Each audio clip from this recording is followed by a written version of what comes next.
কর্মীদের সুখবর বড়দিনেই দিয়ে দিল রাজ্য সরকার। পুনরায় ডিএ ইনক্রিজ করে দেওয়া হলো। সরকারি কর্মচারীদের জন্য বড়দিনে এটা স্পেশাল সুখবর। তার সঙ্গে সঙ্গে নতুন বছরটা আনন্দেও তারা কাটাতে পারবে। 2024 সাল শেষ হতে আর মাত্র কয়েকটা দিন বাকি, আর তার মধ্যেই রাজ্যের লক্ষ লক্ষ সরকারি কর্মীর জন্য বড়দিনের উপহার নিয়ে এসেছে রাজ্য সরকার। মুখ্যমন্ত্রীর নেতৃত্বে এক বৈঠকে মঙ্গলবার সন্ধ্যায় গুরুত্বপূর্ণ সিদ্ধান্ত গ্রহণ করা হয়েছে। এই সিদ্ধান্ত অনুযায়ী রাজ্য সরকারি কর্মচারীদের মহার্ঘ ভাতা 3% বাড়ানোর অনুমোদন দেওয়া হয়েছে। মন্ত্রিসভার এই সিদ্ধান্তের ফলে রাজ্য সরকারি কর্মীরা এখন থেকে 2016 সালের 1 জানুয়ারি থেকে সংশোধিত বেতন স্কেলে 53% ডিএ পাবেন। ঝাড়খণ্ড সরকার জানিয়েছে 2024 সালের 1 জুলাই থেকে এই পদ্ধতিতে মহার্ঘ ভাতা সকল কর্মীদের জন্য কার্যকর হবে। শুধু তাই নয়, রাজ্য সরকারের অবসরপ্রাপ্ত কর্মচারীরাও এই সুবিধার আওতাতেই আসবেন।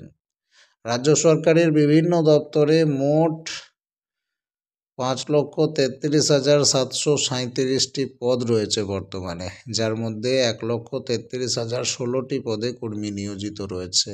এদের মধ্যে বেতন ভাতা বাবদ প্রতি বছর রাজ্য সরকার প্রায় 16,000 কোটি টাকা ব্যয় করে থাকে। এই অতিরিক্ত মহার্ঘ ভাতা বৃদ্ধির ফলে রাজ্যের কর্মচারীরা আরও বেশি আর্থিক সুবিধা পাবেন। মহার্ঘ ভাতা বৃদ্ধির পাশাপাশি মন্ত্রিসভার বৈঠকে আরও কয়েকটা গুরুত্বপূর্ণ সিদ্ধান্ত গ্রহণ করা হয়েছে, যেমন উচ্চশিক্ষা ক্ষেত্রে বড় পদক্ষেপ। প্রধানমন্ত্রী উচ্চতর শিক্ষা অভিযান অর্থাৎ পিএম-ঊষা প্রকল্পের অধীনে 99.6 কোটি টাকা ব্যয়ে হাজারিবাগে বিনোবা ভাবে বিশ্ববিদ্যালয়ের নতুন ভবন নির্মাণের জন্য প্রশাসনিক অনুদান গ্রহণ করা হয়েছে।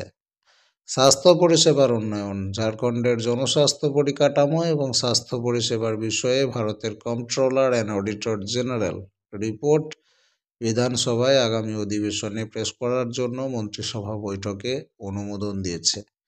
বলে রাখা ভালো, কিছুদিন আগেই কেন্দ্রীয় সরকার সমস্ত সরকারি কর্মীদের মহার্ঘ ভাতা বাড়িয়ে দিয়েছিল, আর সেই পথ অনুসরণ করেই এবার ঝাড়খণ্ড সরকার রাজ্যের কর্মচারীদের জন্য এই বড় ঘোষণা করেছে।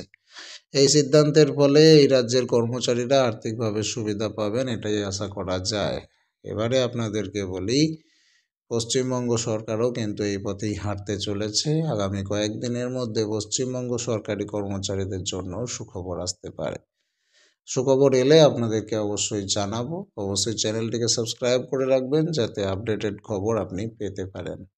পরের ভিডিওতে দেখা হচ্ছে। প্রত্যেকে ভালো থাকুন। ধন্যবাদ।